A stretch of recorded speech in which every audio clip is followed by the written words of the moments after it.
Welcome to the March episode of The Road Home. On this show, I bring you several segments, so stay tuned. Whether you are driving, at home, or at the gym, I sit down with Jesse Blackwell, Peak Trailer Group, a 20-year veteran of the equipment finance industry, to answer your question about financing trucks and trailers. I also talk with Brian Schmid, 26-year veteran of Bruckner Truck Sales, to talk about what you need to better learn when buying a new or used tractor.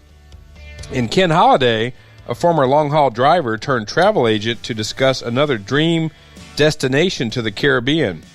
If you like what you hear, do us a favor, subscribe and share the podcast with your fellow drivers. And I'd really appreciate a review on Apple. And now to this month's podcast. On this next segment of The Road Home, we like to highlight vacation spots around the world to share with the trucking community, to give some insight into possible vacation destinations, or at least dream about a great family trip. Today's special guest has a unique tie to the trucking industry. Back in the 80s and 90s, he was a long-haul truck driver. He's been an independent contractor before, as well as a company driver. Ken Holladay has traveled to many destinations that he helps plan trips of a lifetime for. Welcome, Ken. John, thank you for having me. I've been looking forward to getting together with you and even sharing a little bit about myself with your audience. And I'm thankful to be here. Yeah, you're a busy guy, and I didn't know. I've known you for a couple of years now, but I had no idea you drove back in the 80s and 90s. Let me start there. How did you get started in the trucking industry? Man, that's a good question. Started working for a manufacturer in the Dallas-Fort Worth area, working in the warehouse and shipping and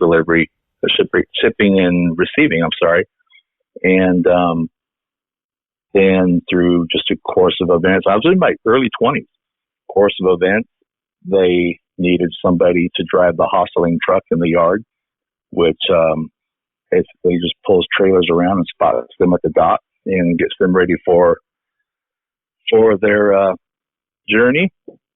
And did that for 2 or 3 years. And I think finally, after I'd torn up enough equipment as a young 20-year-old in the hustling yard, I found my way out of that business and into a driving position. Well, first have to ask you, when you were driving, were you able to break away much and plan for vacations? You know, I've known truck drivers for 25 plus years, and a lot of them say the last thing they want to do is either get back on the road or board an airplane and travel. When you were driving, were you able to get away much, Ken? Man, you know, the answer to that is no. However, I shouldn't say that I wasn't able to. I would say probably that due to one reason or another, I just didn't make it a point to. And looking back on that, I see the value just relationally, whether it's a marriage or family or what have you, just to get away and just to go peel away and have time together and a little recreation and some relaxation is so important to relationship. And so, yeah, looking back, I wish that I had made that more of a priority. And that's really what it comes down to. It comes down to prioritization in a lot of cases, not in all cases. But wish I had made that more of a priority. Well, Ken, I look forward to digging deep into this. Our destination we're talking about today is Mexico and the Caribbean. Actually, 90 days from today, I'm going to be my family and a couple other families we know here in the North Texas community are going to be headed to Nuevo Vallarta, a great resort in Mexico. So I'm really looking forward to that. And just like you said, it's so important to plan ahead. We planned this about a year ago, and it wouldn't happen if we didn't plan. So for you truckers out there, just get something on the calendar. You know, ask well in advance, maybe at least 90 days, 6 months, maybe 9 months in advance for some time off, and plan. And Ken will take us through some ways to plan for that and some great destinations. But an international destination that's very popular is Mexico. Doing a little research for the podcast, Ken, saw where over $22 billion is spent on tourism in Mexico. Hey, obvious, there's great weather, beaches, low-cost options, just a few of the reasons Mexico is so popular. Ken, you have expertise in all-inclusive destinations in both Mexico and the Caribbean. So let's talk about your experience down there. What's your favorite destination? Well, living in the Dallas-Fort Worth area, which I do, Cancun and the Riviera Maya. Riviera Maya is kind of what they call the coastline of the Yucatan south of Cancun. So you've got your Cancun region, and then south of there you've got Riviera Maya, and both of those destinations are through the Cancun airport. But that area, that airport, is about a 2-hour and 15-minute airplane ride from Dallas, and so I am regularly amazed that it could be whatever, a cold winter day here in the Dallas area, and I can get on an airplane within 2 hours and 15 minutes. I'm in paradise, and it literally is paradise. It's beautiful. Hey, Ken, let me ask you, are there other airports like this? Just, long-haul truckers that are listening right here, they might be based in Tacoma, Washington, or Bangor, Maine, or even South Florida. The most planning a trip, and you got to pretty much hop on an airplane to get down to Cancun. Do they need to be routed through Dallas, or are there a lot of direct flights from other airports around the country? There are a number of major airports, especially the hub cities, that have direct flights down. If your local airport is not a hub city, then you probably will be routed through one with a one-stop flight. But there are a number of large airports in the United States that have direct flights, and that goes from New York City, the Newark area, to Charlotte, and all the way across the United States. Some of those are seasonal as well, like St. Louis and Kansas City have seasonal nonstop flight seasons, and some of that is true in effect. But yeah, there's quite a few major airports. Atlanta's another one.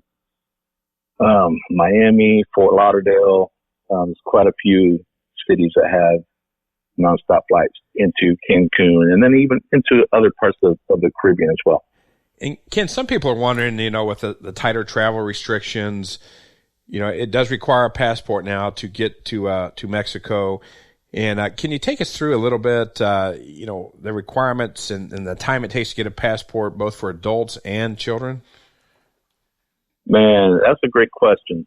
And when it comes to something like traveling internationally, it can be kind of intimidating because if for somebody who's not gone before, it was for me. And and those things, those unknowns that are out there that we don't know how much it costs, and you just assume, you tend to assume that traveling to paradise is cost prohibitive, or that it's probably expensive to get a passport, or it's probably a big hassle. There goes a big, huge background check, and they're going to da-da-da-da. And none of that is necessarily true. Passports are fairly easy to get. You can go down to your post office and get a form to fill out to get a passport. And also many of your local drugstores have kiosks set up where they can even take your passport photograph. And then you just pay for it there, and they send it off. And it takes about 3 weeks today it's about 3 weeks for a passport process to happen and for you to receive it in your mailbox. So, at worst case, 4 to 5 weeks and you're good. Yeah, and unless something's changed, they're good for 10 years for an adult, and I believe, is that right? 10 years for an adult? You are correct. It's 10 years once you make that investment, and I don't think I even shared that. It's approximately $145 per passport, and that passport is good for adults for 10 years. I believe for children, the passport is good for 5 years. Yeah, if I'm I not believe mistaken. that's right. And the only reason I know that, Ken, is recently I had to renew mine. We went actually to Cancun probably 10, 11, 12 years ago, and I had to renew mine recently, and I did it just like you described. I went to I believe it was a CVS pharmacy and started the process, and they have, the picture taking machine there, and it was really fairly painless. It was a lot smoother than I thought it would be. Yeah, and I think the children's passport is not as expensive. I think it's somewhere just over $100. Maybe it's like $115 or so. Right, and that's good for 5 years. And, hey, what are the best times of years to travel to the Cancun area? Is there certain times of year that maybe aren't quite as crowded, or is there much of a weather change?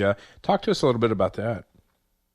Well, we are in the high season right now for the Caribbean as well as Mexico. Anywhere in the tropics, this is our high season. And this is when so many people are traveling.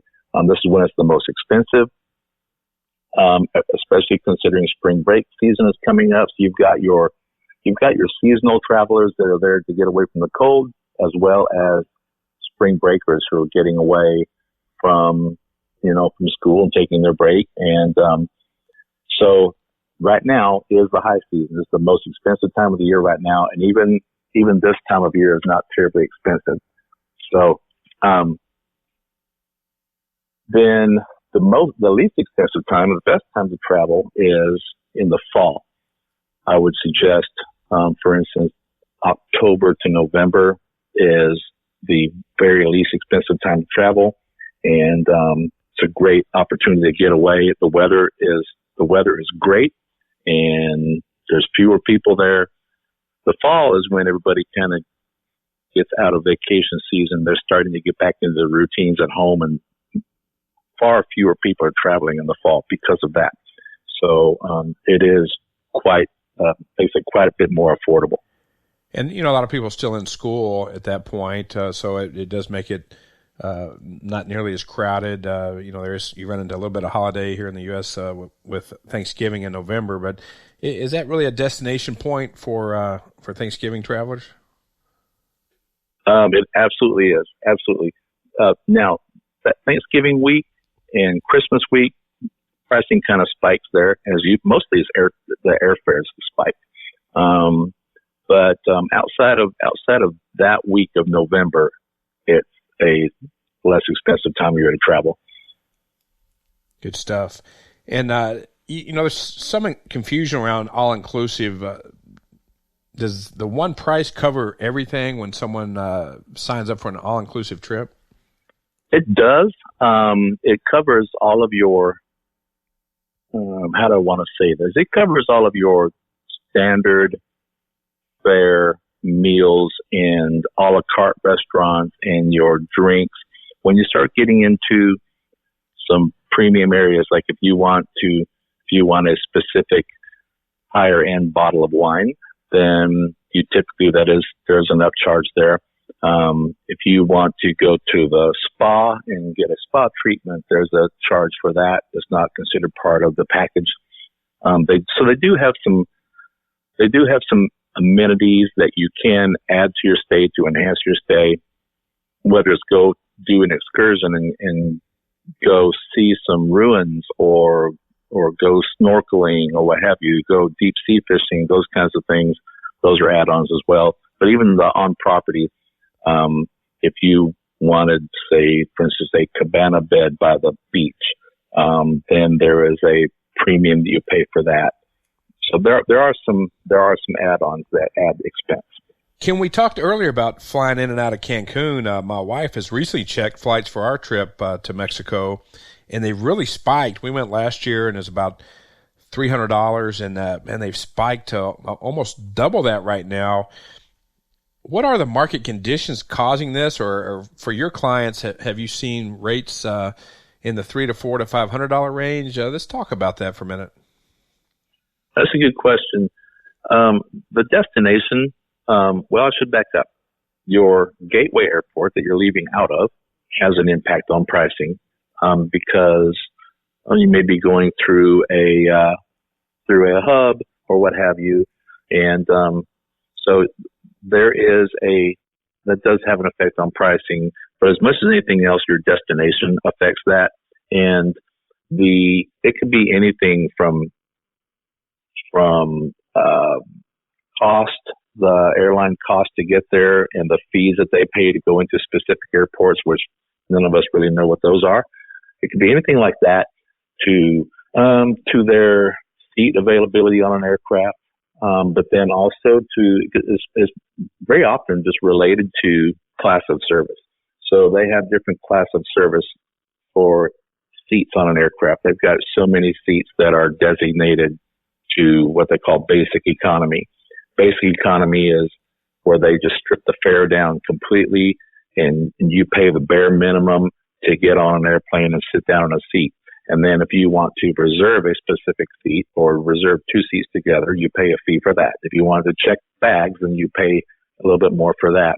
And very often, basic economy is less expensive, the less expensive way to go, but it can also become more costly when you consider people adding things to it. And for the audience, we're pricing tickets out of the Dallas-Fort Worth area, so that could be a lot of demand. Like you said, a lot of it depends on supply and demand and availability. A lot of folks, that's right after school lets out. It's for a graduation trip, so a lot of people in the Dallas area might be thinking the same thing, and there's just not as many seats and a lot more demand, and therefore the airlines can charge more per ticket.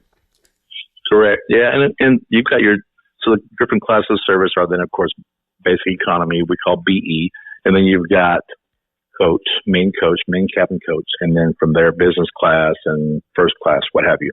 So as those lower grade seats sell out, as the basic economy seats sell out, then you're moved into main cabin coach, or maybe you're moved into, and there's more classes within there. You've probably all seen different letters that you are on class E or class S or what have you. All of those codes are a pricing segment on the aircraft. Ken, I like being near the water. I love to be able to look at it, either from the hotel or walk near it. But I'm not a big beach guy. What are some things to do at the resort other than laying around the beach all day? Almost all of the destinations that you can travel to have excursions or tour companies, what we call destination management companies, that offer deep sea fishing or snorkeling near the reef, or they have many, like in Mexico, they've got the cenotes, which are your underground caves that are basically underground rivers, and you can go snorkel in those, and they're beautiful. And some of them even have fish in them. And let's see, zip line parks. You've got your what they call eco parks, which are basically, it's kind of like Disneyland or Six Flags, but it is nature oriented. So instead of riding a roller coaster, you're doing zip lines, things like that, into nature and around nature. ATV, all-terrain vehicles even into caves and underground and through the woods, through the jungle, what have you. There's all kinds of stuff like that you can do, and it's an awful lot of fun. Now, we've had some guests on here before to talk about fitness on the road and staying fit. And a lot of the drivers that tune in are on a health and wellness plan. They start at the first of the year. When you think about going to an all-inclusive or a resort, all the food and drinks and everything that goes with that, the people are worried about gaining, 10, 12 pounds while they're on vacation. How about fitness? What type of fitness activities are in and around the resort? Well, for those who want to stay fit and want to get some exercise while they are there, let's just start by saying I commend them. I'm not in that category. Yeah. I kid. There is that's a big point of emphasis at these hotels and resorts now, is their fitness center. And it's, when I go, I'm kind of the beach whale guy, and I'm the guy that's sitting by the pool with a drink in his hand all day, and have no concept of the fact that to start the day, very often in the morning, but sometimes in the evening, the gym is full of people in there getting in their workout. And very often these hotels and resorts have a great bit of a great bit of resources invested in their fitness centers. And man, many of them are just top shelf. Some of them are better than others. And that is, if that's a point of emphasis for you, then certainly is something I encourage that you ask those questions and get those questions answered before you make your decision on a particular property to stay at.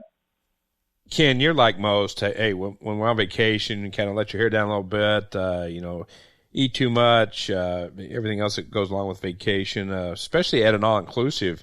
Let's talk a little bit about the restaurants on property. Just kind of visualize and paint the picture of that property in and around Cancun that you like to visit, and just describe maybe some of the restaurant options available. That's an interesting dynamic about a lot of these hotels is their cuisine, especially when you start getting into they rank the hotels by stars. So you get into 4-star hotels and then from there into 5-star hotels. Even the 5-star hotels, especially the 5-star hotels, they have a great emphasis on what they call gastronomy and a great emphasis on their cuisine and on their restaurants and their in particular their a la carte restaurants. And these are your restaurants where they often require you to. It's not an incredible expectation, but long pants that are not tattered or torn, and closed-toe shoes and a button-down shirt, and you're all set. And these restaurants can be anywhere from French to Italian to you name it, to Mexican, and then they have their steakhouses, of course. And they put a great deal of emphasis on that. And these high-end restaurants are much like a restaurant that you would go to at home, where you might go spend $125 or $150 on a fine meal at a fine restaurant at home. Whereas at the hotels, they are part of the all-inclusive package. So, and they really are on that level. It really is at the top level of any restaurant you would go to at home. How about nightclubs and entertainment? A lot of folks that want to get away maybe without the kids, maybe haven't really been out on the town in a long time. So, talk a little bit about the entertainment, nightclubs, la discotecas, as they would say in Mexico. A lot of entertainment available? There is. Most of the resorts will have a theater where they have tour companies that come through or show companies that come through and put on shows for you. They could be anything from a nostalgic look back at the 50s and 60s or even 70s rock and roll era, or they may do a Michael Jackson show, or they might do a magic show and have a magician come in. And all these shows are very popular after dinner entertainment venues for the guests. It's kind of the typical thing to do is to go have your great dinner and then come out, have a drink, and then go to one of these shows. And by the way, they also serve you drinks while you're in the show. They have servers that come around and take care of you in there. So they have that. Very often live bands. Discos are common. Sometimes some of the hotels have a burlesque show, something like that for a late night, just more fun. Sound like there's just a lot to do once you get on property, daytime relaxation, excursions, then the evening time, great restaurant options, entertainment. You really never have to leave the property, it sounds like. Yeah, I should add that there's also activities during the day. They have things like pool volleyball. They have sand volleyball on the beach. They will have water aerobics type classes in the pool in the mornings that are a lot of fun. And then they also have in the afternoons, they'll have entertainment in the pool where maybe it's acrobatic swimmers or synchronized swimmers that come in, or what they call foam parties, where they just play some really good high energy music with pretty good thump. And then they've got a foam machine that just sprays foam all over everybody. And it kind of looks like if you're standing outside, it looks like a big bubble bath. And it kind of sounds kind of naughty, but it's really not. It's just a lot of clean fun, literally clean fun. And everybody has a good laugh and enjoys it. so there's a lot of activity that takes place during the day, even in the pool area and on the beach. Ken, a big concern of international travel right now is, due to safety. The last few weeks, the coronavirus is dominating the news cycle. As we record here in March of 2020, to put everyone at ease, what can you share about travel to Mexico and the Caribbean right now? Well, the first thing I would suggest is to pay less attention to what's coming out of our radios and televisions, because where we all certainly believe in and support a free press, because a free press does protect us as Americans, and it exposes things that it should expose. But our press today is also very profit driven, and when they're in a season where people aren't clicking on their stories, maybe the sensation has gone from whatever the current storyline is, they will sensationalize things to drive those clicks back up and to get people back on the internet, back looking at their news stories. So that is a very real thing. It's profit driven. So they're not quite so free after all, because they are very profit driven, and they're married to that. So, but outside of that, there are health issues that come up, and there are things such as the coronavirus. I would encourage everyone to pay close attention to the CDC and official websites like that offer current information on what's happening, and then make your own decisions for yourself. I am personally one who tends not to overreact to hyperbole and to drama when things get stirred up. I think in my mind, things are never as bad as they seem, and they're never as great as they seem. There's somewhere in the middle almost all the time. Yeah, great point. Great point, Ken. And there's always risk. I had somebody say something to me about, travel and the coronavirus, and I said, hey, there's, I believe, 35 to 75,000, unfortunately, deaths just from the flu each and every year. So, we always want to be careful when we travel and whatever we do. So I agree. You can't let fear, not let you take a vacation, right? So I don't think there's any reason not to, hop on a plane and head to Mexico or the Caribbean. I know that I have never let it stop me, and I think probably the bottom line that I would encourage everyone to do, and this is everyday life, especially when we're driving over the road and we're in different communities and different cities, eating at different restaurants, different truck stops, what have you. Take your hygiene seriously. I would suggest having hand sanitizer in the vehicle with you, that you can, maybe you're grabbing something to go, or including when you order your meal, maybe make a quick trip to wash your hands and sanitize your hands before you eat. And as gross as this sounds, and this is just literally the truth though, we don't realize how often we put our hands around our nose, our mouth, and our face, and even in our mouth. Like, I catch myself all the time. Maybe I'm picking a tooth or something, and I'm like, what am I doing? I got my hand in my mouth again. So literally just being aware of that, and not just trying to minimize your exposure by personal hygiene, by keeping your hands clean periodically. And often the more things you touch, the more stuff you got, bacteria and stuff you've got on your hands, and then you introduce it to your system through touching your face or something. So those are things you can do to help minimize that and help reduce a lot of the fears. Great tips for the professional driver right there. Now, Ken, tell me about your agency. We were talking a little bit. You're part of an agency that can provide tremendous services for your clients. Talk a little bit about some of the services and the focus of your agency, and share with the audience where people can reach you. Well, thank you for asking.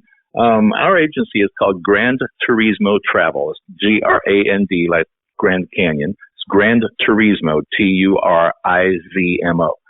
And we do have a website. It is grandturismo.com. That is one area you can reach us. And we're also on Facebook and social media and what have you, and would relish having you join us and connect with us, and just tracking along with us as we as we post deals and such. But yeah, we are a pretty much a coast to coast agency. We have agents. We don't have a lot of agents, but we do. We're kind of a tight knit group that across the United States, from state of New York to Michigan, Kansas City area. I'm in the Dallas area. We've got one in St. Louis, San Antonio, Denver. Pretty much we're just across the United States, and so that gives us a good cross section culturally as well, because we've got people that have different, flying out of different airports in different regions have different challenges or different things that have to be met. And so we've got agents across the United States that are able to help with those different scenarios.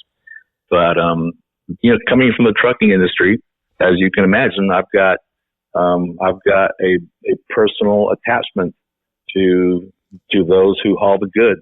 And, we're all very aware, where would we be without the trucking industry? And so that we place a great value on that.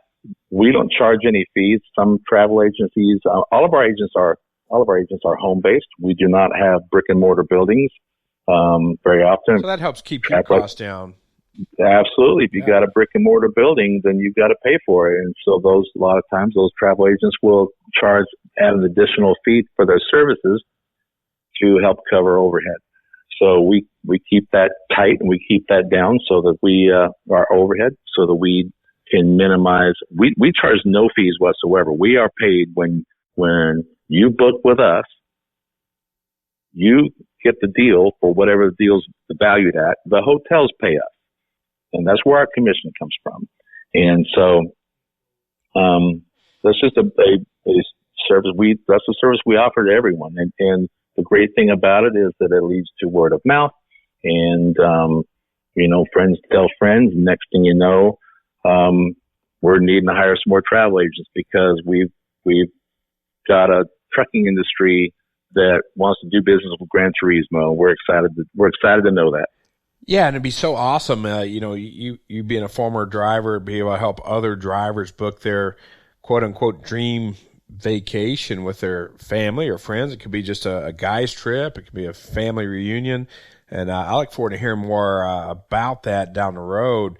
And we'll post more information in the show notes on how to reach you, Ken Holladay, and your agency as well. So just click on the show notes. You'll be able to find that information there. And if you like what you're hearing, please go on to Apple Podcast, subscribe, and give us a review. We'd love to hear from you, good, bad, or indifferent. We like feedback from the professional driving community out there. And Ken, I just got to thank you, man. Thank you so much for joining me today. I'm going to get more involved in planning my trip to Mexico this summer as well, and I might have to reach out to you for some additional help. Thank you for joining us here on the road home. Well, John, we would look forward to that, certainly. And one parting note before I go, I just want to make sure that I say this. Traveling to paradise is way more affordable than people think it is. So you can go for a week, air and hotel to paradise, all inclusive, in the right season for $2,000. And that's money well invested. So I would encourage everyone not to be discouraged or to be afraid to look into that, to feel empowered and reach out to us. We'd be glad to help. Great stuff. Ken Holladay, Gran Turismo Travel, thank you so much. Take care, buddy. Thanks very much.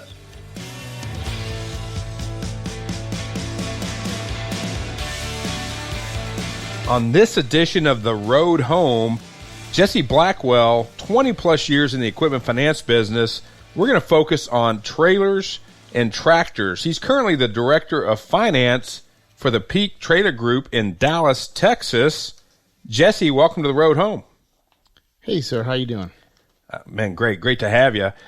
Hey, let's just start off with, you've got a tremendous amount of experience and focus primarily on big rigs and trailers for the trucking industry. You share with me as we prepared for this podcast, you work with over 35 banks to put programs together for truckers.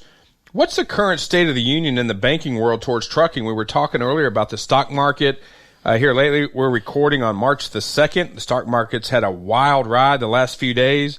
Back up today. What is the appetite from the bankers you work with right now for financing big rigs and trailers? Most of the banks that we deal with are conservative right now. They're watching what they're doing based on the way the market's rolling. Some of them are doing still really well. Most of it's based on your lendability than anything at all. But if you're a little tighter than normal, then it's a little harder. And you mentioned credit tightening, more thorough underwriting. Are they requiring more information at the point of application? Some of them do, depending on the amount of the purchase. They want some tax returns or bank statements just to see how you cash flow and to make sure that you can afford the equipment that you're buying. For small fleets and independent contractors to get pre-approved, what are some tips that you could give if someone was looking to finance a new or used trailers, tractors? What are some thoughts there? The first thing is always make sure you're paying your stuff on time. I would also make sure that you're keeping your credit card usage low so your credit score stays high. The higher your credit score, personally, even if you have a company, does help your loanability when you go to get some credit. Jesse, let's talk a little bit about credit scoring. There's ads online, on TV, always talking about credit scoring. I see ads for Experian and others. I even don't fully understand all that, but for credit scoring, can you discuss the various credit reporting agencies and how scores are calculated? Well, in the trucking industry, we use really 5 different credit bureaus, you could say. 3 are personal and 2 are business.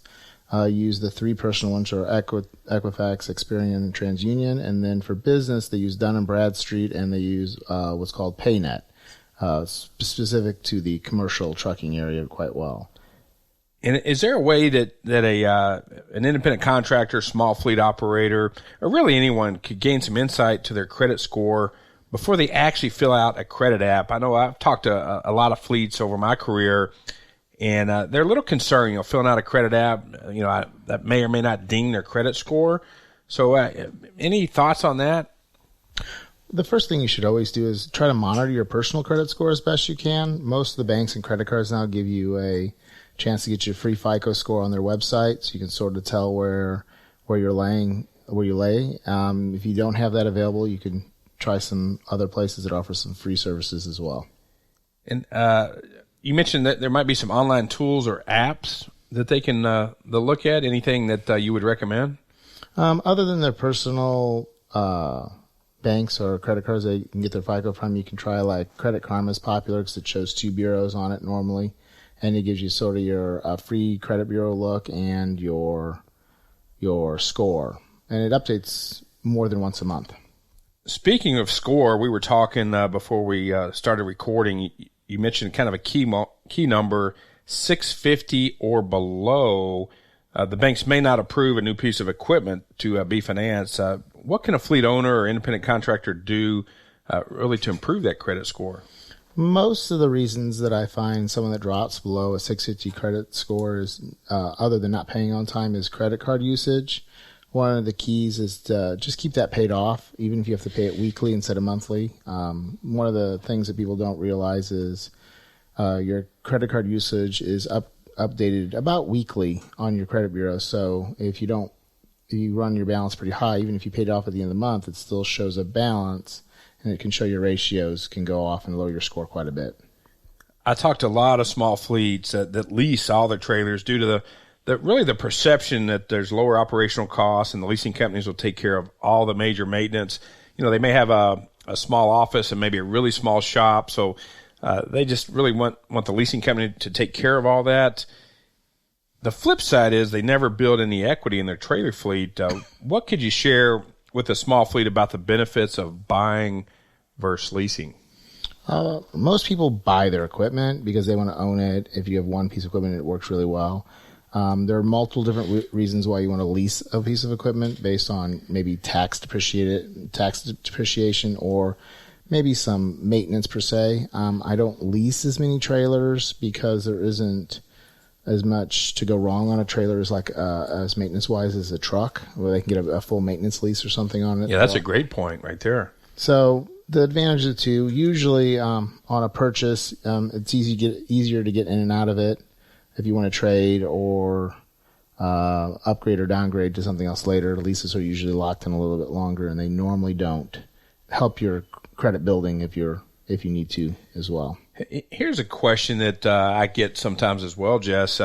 Once someone starts the credit process, whether they're trying to purchase 2 trailers, 3 tractors, 30 tractors, 40 trailers, whatever the number is, typically how long does it take to get an approval?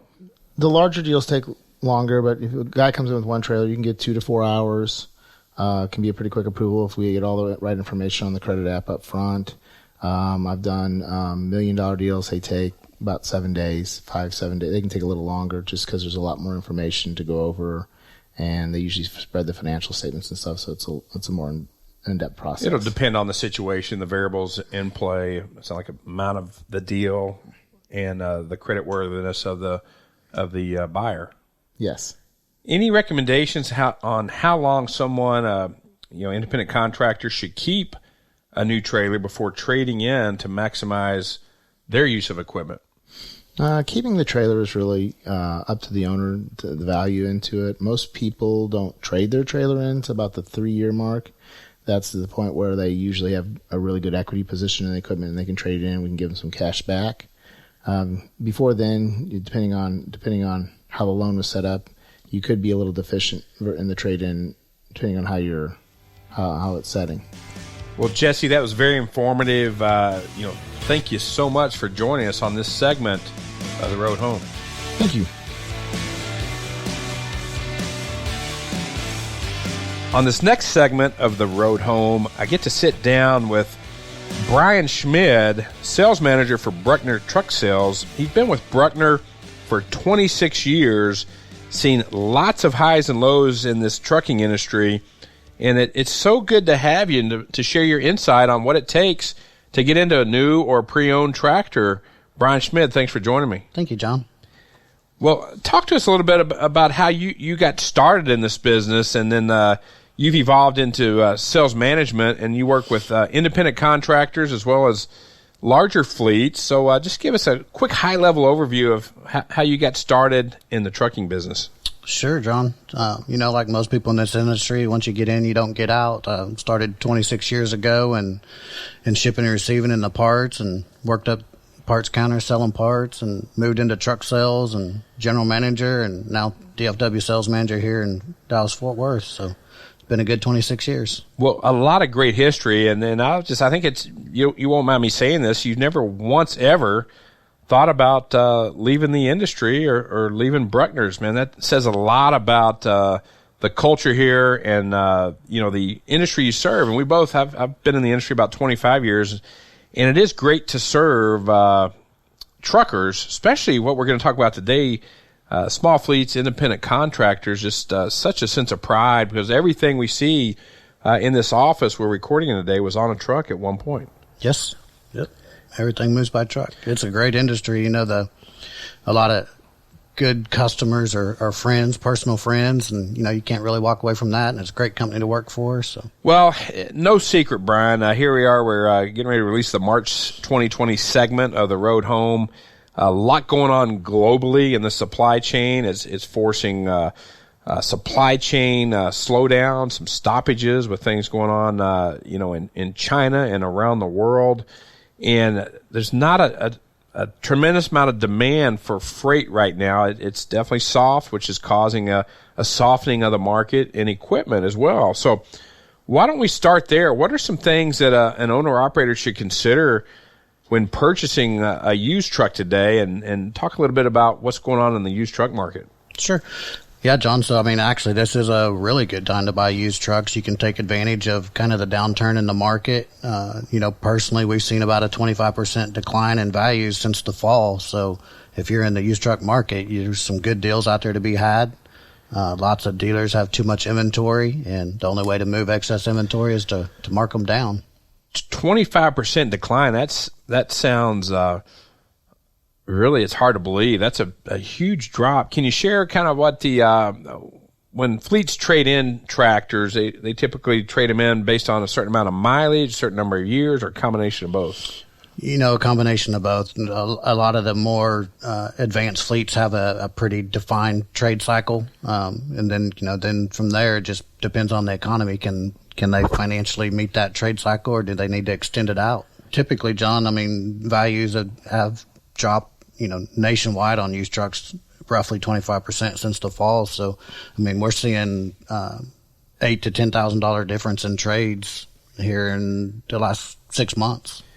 Yeah, that's crazy. So, bottom line is, trucking will pick back up. We were just reading an article about tractor demand should be back in 2021. So this year is definitely going to be soft, but a great buying opportunity for that company driver that's thinking about becoming an independent contractor, needs a tractor, or a small fleet that has maybe a new piece of dedicated business. There's the grocery stores, people are still going to eat. There's still a lot of freight lanes that are staying active, and that small fleet that may want to go from, say, 7 or 10 trucks to 15, and especially if they want to buy pre-owned or new, now's a good time to buy, is what I'm hearing you say.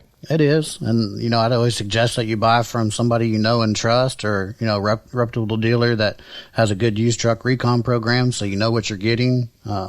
And there's some good used truck warranties out there that, will save you money at the end of the day and alleviate some of that risk of running used trucks. Yeah, let's talk a little bit about warranty. Let's just start with a typical, industry-wide warranty that comes on new equipment, and then the segue back into that, Brian, about warranties available for pre-owned equipment. Sure. Everybody pretty much has the same new truck warranty. Your standard warranty is 2 year, $250 on your engine, and if you took your drivetrain out of it, it's 1 year, $100 on your truck, and you can extend all those out to 5 or 6 years and 600,000 miles.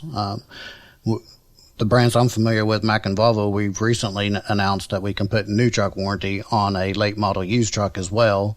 If they don't qualify for those programs, then there's aftermarket used truck warranties out there that you can buy as well.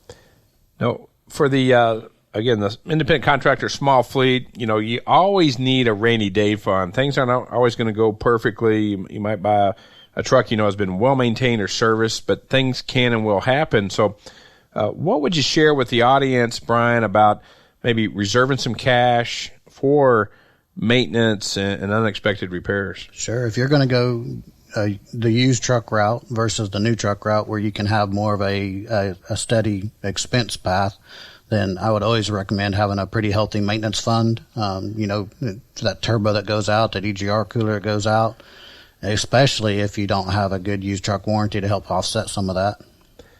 Now, a lot of our listeners, they're independent contractors, but they're leased on with some fairly large fleets. Names you would know.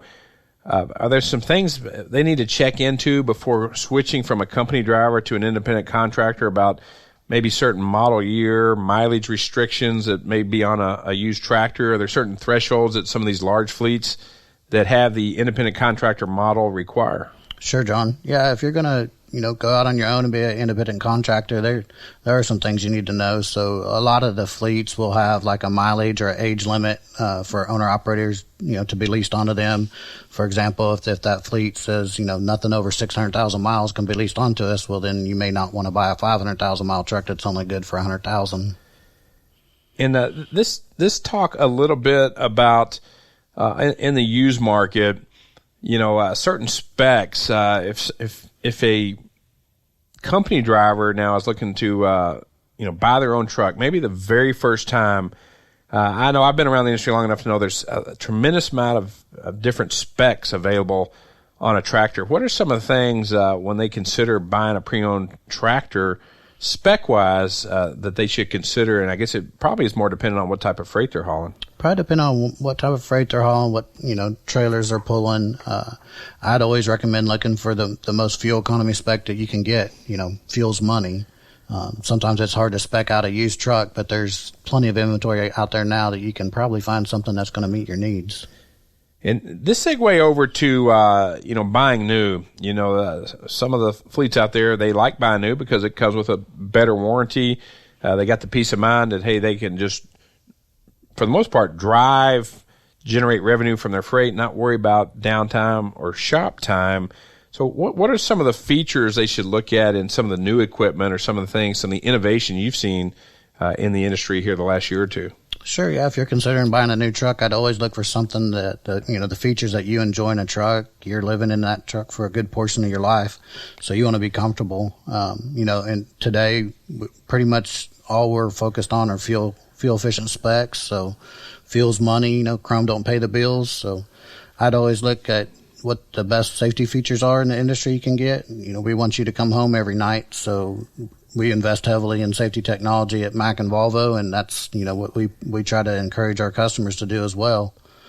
Look for someone that can take care of you when you're broke down on the side of the road. Dealer network is important, but what other services do they have that can get you back on the road quickly and making more money driving miles? Hey, that's a great point. And I know when they aren't maybe near a dealership, whatever OEM that they've purchased from, are there any nationwide service companies? I don't know if you want to go on air and recommend one or two, but at least mention them that they can call, are reputable, especially if it's a Saturday afternoon and they're out in the middle of nowhere. Any nationwide service companies that you can recommend? I'm not familiar with any, John. It's usually local, having a local OEM. Presence. Yeah, the OEMs have their own kind of breakdown service. At Mack and Volvo, we have the Uptime Center in Greensboro, and they monitor all the trucks remotely and help them. I say it's kind of like OnStar for your car. They'll help them remotely diagnose the truck and take care of that breakdown. But I'm not familiar with a nationwide.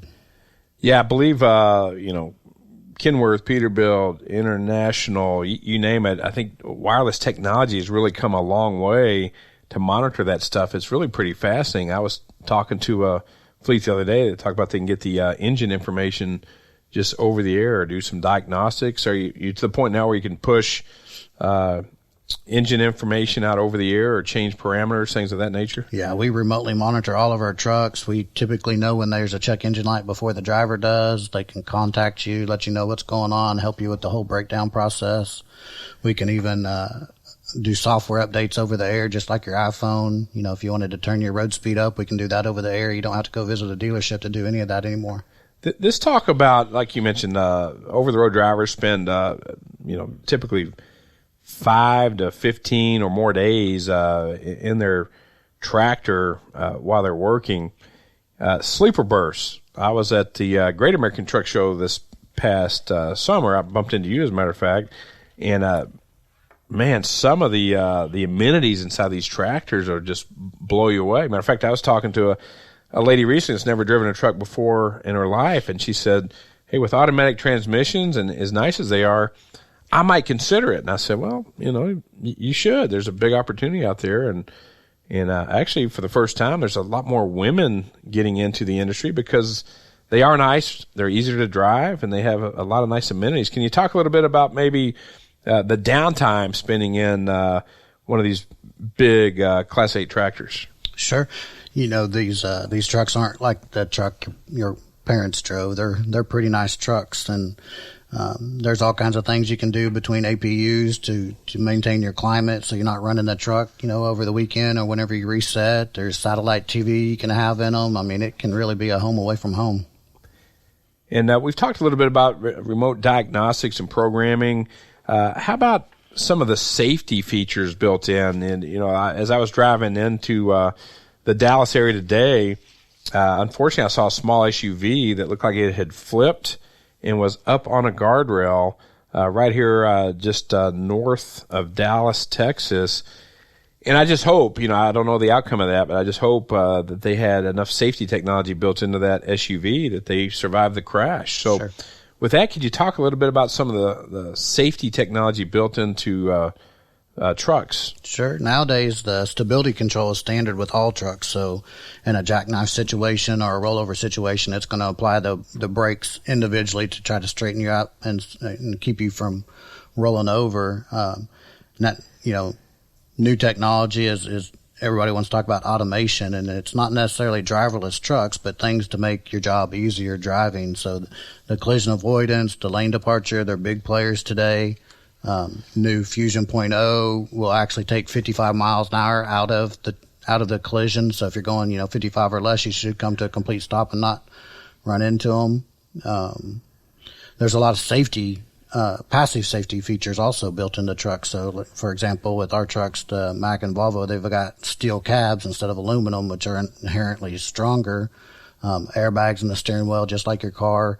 But I think even an automated transmission is a safety feature because you got both hands on the wheel, you're focused on the road, you're not mentally thinking about shifting. And with the automated transmissions, I've been around some truck driving schools, a lot less wear and tear on the body, you know, the rotator cuff, the fatigue factor. I know fatigue's a big issue in our industry. Your knee. Yep, your knee, shifting, pushing the clutch all day long. I've talked to many drivers that said this, you know, automated transmission has extended my career by 10 years. Wow, that is powerful, and that's great to hear.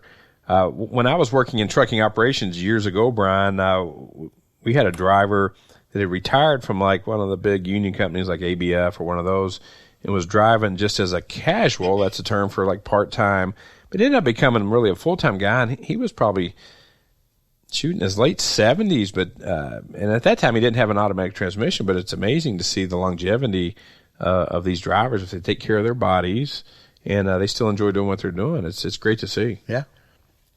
Hey, talk about, I know you go to a lot of dealer meetings and truck shows and things of that nature, and you know it's always about the next thing. I know your marketing department does a great job. But let's talk about a little bit about the future and what some of the drivers can look forward to and really get excited about some future innovations in the trucking industry and what might be coming down the path for tractors, not too far into the future. Sure, like we talked, automation, everybody wants to talk about driverless trucks. It's probably not going to be driverless trucks in our lifetime, but it's going to be trucks that, you don't have to be as engaged in the... Maybe driver-assisted trucks. Driver-assisted trucks, very good way to put it. But all the emissions levels come out now are to reduce the CO2 gas, which the only way to do that is burn less fuel, so either more fuel-efficient engines or more aerodynamic trucks. So most likely the first thing you're going to see is probably you're going to lose those side view mirrors and may get replaced with cameras just simply to get better aerodynamics. You're going to continue to see increased safety features, reduced stopping distance for some of the collision avoidance systems. And the good thing about the new emissions level, you're going to see increased fuel economy. 24-volt trucks are right around the corner. They'll be here in a couple of years. Kind of talking a lot about battery-powered trucks right now. Maybe not in the long haul, but in the regional and the ports. Probably certain applications, like you said, maybe downtown New York or San Francisco delivery. Yes. Maybe trash trucks at night. Maybe smaller trucks, maybe not necessarily Class 8 trucks. Definitely applications for that, for sure. Yeah. Yeah, that technology is coming along real fast. I think we've delivered 12 in California this year. Well, Brian, can you share maybe one story of maybe over your career, an independent contractor that bought a truck or then got his own authority, actually had his own authority and then grew it from, say, one truck to many trucks? You got any stories like that you can share? I've got a really good customer that has a story like that. It's kind of started off as a trailer mechanic and one truck, and next thing you know, currently he's running about 300 trucks. Just good, solid, hard work, and really good friend. Well, we want to share that story for you, the independent contractor. If you're looking to grow your business, it's a great opportunity, especially right now, as Brian mentioned at the top of this segment, to purchase that additional power unit, whether it's new or pre-owned, and grow your business. And we just want to share some insight here on the road home that gives you the tools to equip you for success. And I want to thank Brian Schmid, sales manager here at Bruckner Truck Sales in Dallas, Texas, for joining us on this segment of the road home. Thank you, buddy. Thank you, John.